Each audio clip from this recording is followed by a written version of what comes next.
What's up, guys? I'm back a couple hours later here.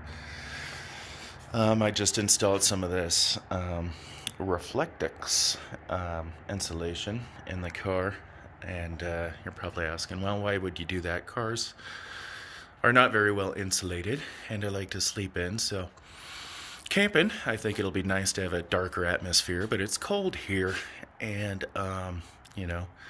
usually it's cold here. I thought some insulation would prohibit us from using any type of heat source. Now, the last thing that you want to do when you're camping out with your car is use the car battery. That's the last thing that you want to do. So I thought it would be wise to go ahead and invest in some of this insulation so we don't have to use the car battery. And in fact, I've got a portable heater that I'm going to show you here in a little bit that I'm going to be able to use in emergencies in there, which is awesome.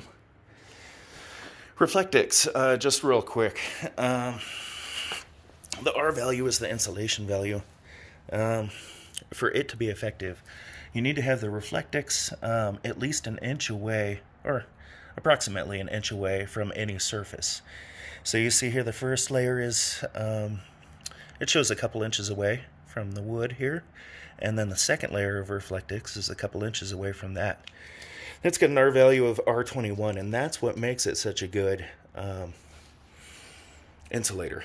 Now, right here on the garage, Reflectix, just by the nature of it, is metal and conductive. So it conducts heat and it conducts electricity. It does both. So when you put it up against a surface, whether or not it's metal, Reflectix then almost does nothing, because it's then conducting the heat and the electricity, but what we're concerned about is the heat.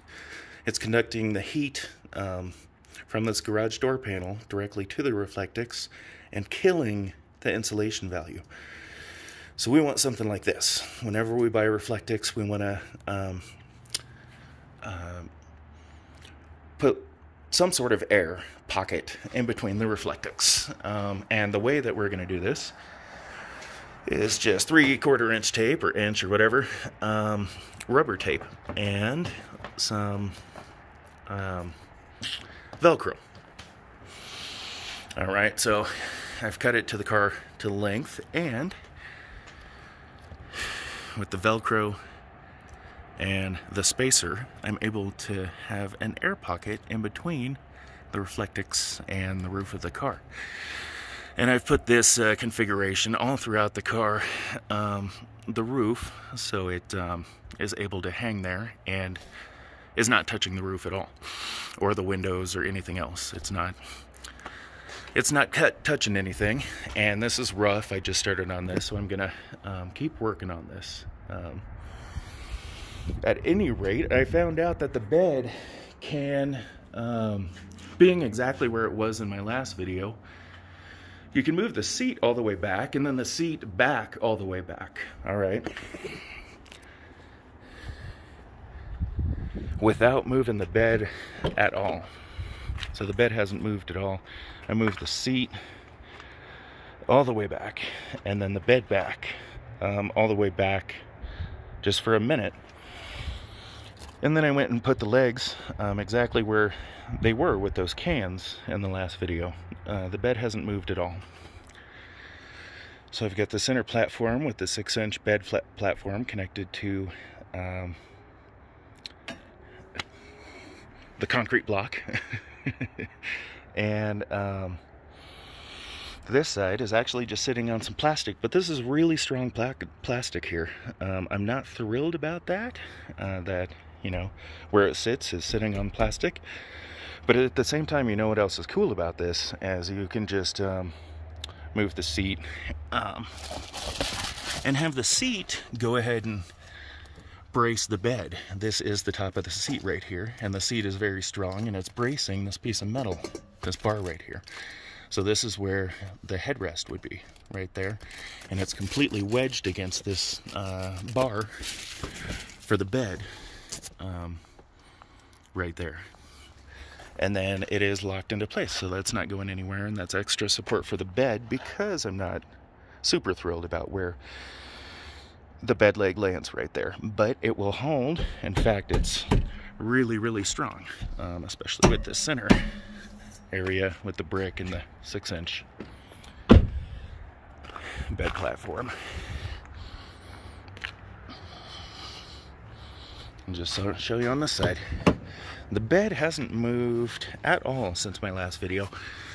We're still doing the offset right here because the bed is 54 inches wide and I needed it 53 inches wide. So that saves me an inch right there. That's why the bed is offset.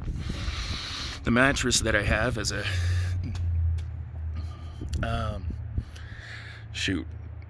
it's a 5-inch memory foam mattress and a full XL. So it'll come out about 5 inches farther. Now the full XL will fit in this car. You know, there's plenty of room. I bought a full XL would come out to here, so, and it would be able to fit. I'm a tall guy, big guy. This bed can withstand, I think it said 4,000 pounds, and is actually long enough for me at 6'1" to be able to sleep comfortably. I've got enough room here, which is what I originally planned,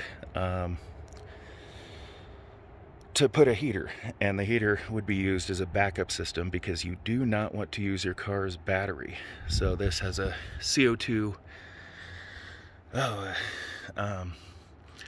trip where if there's too much carbon monoxide around, it'll turn off. It's got a sensor that'll turn itself off if it's tipped over, and so that might be a good backup option because you do not want to use the car battery. Don't want to be stranded out somewhere.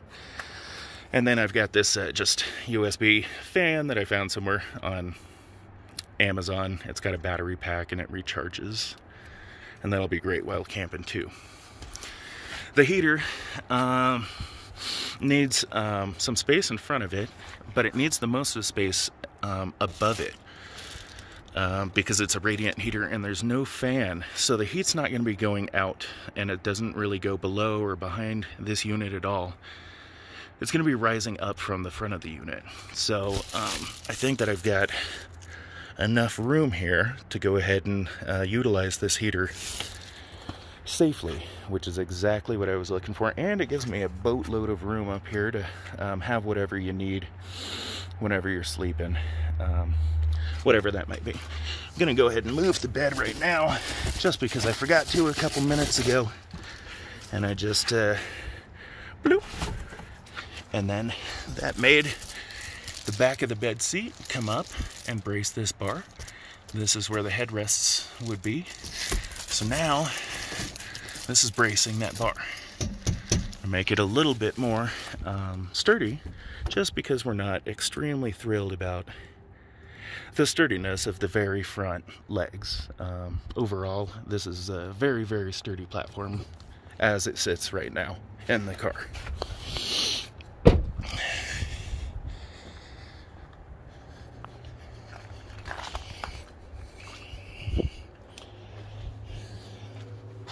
So the seat configuration works way better this time.